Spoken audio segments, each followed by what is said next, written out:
Ce soir, on prend la direction de la primature où le chef du gouvernement ivoirien, Daniel Kablan-Duncan, a reçu en audience ce jeudi le nouvel ambassadeur de l'Union européenne en Côte d'Ivoire avec Jean-François Valette. Les échanges ont principalement porté sur la relation entre le pays et l'Union. Les deux personnalités ont également abordé des projets futurs axés sur l'électricité et l'acquisition de titres fonciers. Sidonie Wakadavila. La rencontre entre le nouvel ambassadeur de l'Union européenne, Jean-François Valette, et le Premier ministre, Daniel Kablan-Duncan, a été le moment pour eux de passer en revue les actions entreprises par cette institution en Côte d'Ivoire, surtout pendant et après la crise que le pays a connue. Un point qui fait la satisfaction du diplomate français.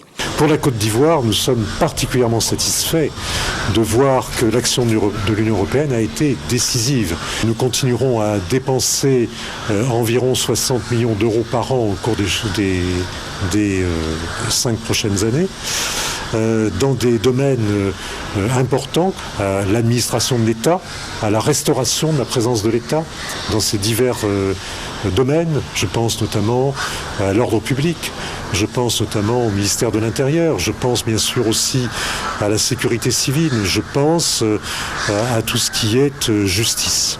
Malgré ces acquis, l'UE n'est pas près de s'arrêter en si bon chemin. De grands projets sont annoncés pour bientôt.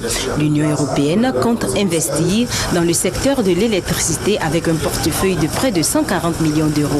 Elle entend également aider à l'acquisition de titres fonciers par les populations pour leur bien-être. Le Premier ministre, pour sa part, a salué les actions de cette institution en Côte d'Ivoire et l'a encouragé à continuer avec plus de détermination.